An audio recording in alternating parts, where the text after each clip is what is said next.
السلام علیکم ورحمۃ اللہ وبرکاتہ۔ میرا عزیز بھائی اور بہنوں، اللہ تبارک و تعالیٰ نے جو انسانوں کے اوپر نعمتوں کی بوچھار کی ہے، آج انسان ان کی قدردانی نہیں کرتا۔ ہمیں چاہیے کہ ہم اللہ کی نعمتوں کی قدردانی کریں۔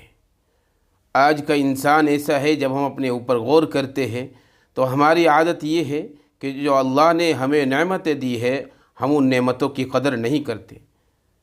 ان نعمتوں کی قدر اس وقت ہوتی ہے جب انسان نعمت سے محروم ہو جاتا ہے۔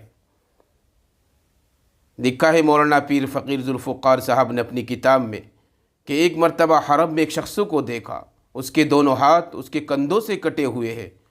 جب چل رہا تھا تو میں سوچ رہا تھا کہ یا اللہ، یہ کپڑے کیسے پہنتا ہوگا، کھانا کیسے کھاتا ہوگا، یہ اپنی طہارت کیسے کرتا ہوگا، یعنی یہ پاکی حاصل کیسے کرتا ہوگا۔ اگر اس کی بیوی بچے ہیں، وہ اس سے کیسے ملتا جلتا ہوگا۔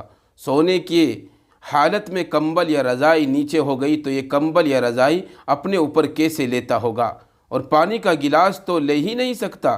اسی خیال میں تھا، اسی خیال میں ڈوبا ہوا تھا اور اللہ کی نعمتوں کو شمار کر رہا تھا کہ ایک عرب نے اس سے ملاقات کی، یعنی میں اپنی آنکھوں سے دیکھ رہا تھا اس نظارے کو۔ ایک عربی آدمی آیا، اس نے اس شخص سے ملاقات کی جس کے کندھوں سے دونوں ہاتھ کٹے ہوئے تھے، اور پوچھا کہ آپ کا یہ حال کیسے ہوا۔ اس نے قرآن پاک کی آیت پڑھی، حسبی اللہ ونعم الوکیل۔ اس کے بعد اس نے کہا، قل لن یصیبنا الا ما کتب اللہ لنا۔ پھر مزید کہنے لگا، انما اشکو بثی وحزنی الی اللہ۔ جب اس نے یہ آیتیں پڑھی تو آنکھوں سے آنسو آ گئے۔ یا اللہ، ہم نے تو کبھی غور ہی نہیں کیا کہ ہمارے ہاتھ اور بازو کتنی بڑی نعمت ہے جو بن مانگے آپ نے ہمیں عطا فرمائی ہے۔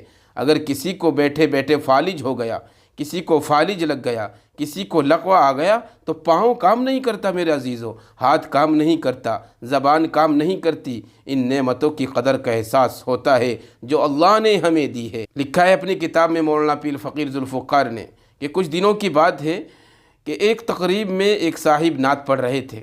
نعت پڑھنے کے دوران ان پر فالج ہوا اور ان کی زبان سخت ہو گئی، وہ بول ہی نہیں سکے۔ اسی طرح سانس کا آرام سے اندر جانا اور جسم سے باہر نکل کے آنا، یہ کوئی چھوٹی سی نعمت نہیں ہے میرے عزیزو۔ ہم نے ایک بندے کو تڑپتے دیکھا جس کا سانس اٹکا ہوا تھا، نہ اندر جاتا تھا نہ باہر آتا تھا۔ ہمیں لگ رہا تھا کہ شاید 1 منٹ میں اس کی جان نکل جائے گی۔ خیال آیا، یا اللہ، جب چاہے جس وقت چاہے آپ اپنی دی ہوئی نعمت واپس لے سکتے ہیں، اور آپ کتنے مہربان ہیں کہ ہم جیسے بے قدروں کو آپ نے لاتعداد نعمتیں عطا فرمائی ہے۔ اللہ اکبر کبیرہ۔ تو دیکھا میرے عزیزو آپ نے کہ اللہ نے کتنی نعمتوں سے ہمیں آشنا کیا ہے اور کتنی نعمتیں ہمیں عطا کی ہے۔ اس لیے میرے عزیزو، ان نعمتوں کے جانے سے پہلے ہم ان نعمتوں کی قدردانی کریں۔ اور اللہ کی نعمتوں کی قدردانی ہم کیسے کر سکتے ہیں؟ اللہ کے احکام کو مان کر، قرآن کی باتوں کو مان کر، پیغمبر علیہ السلام کی سنتوں کو زندہ کر کے،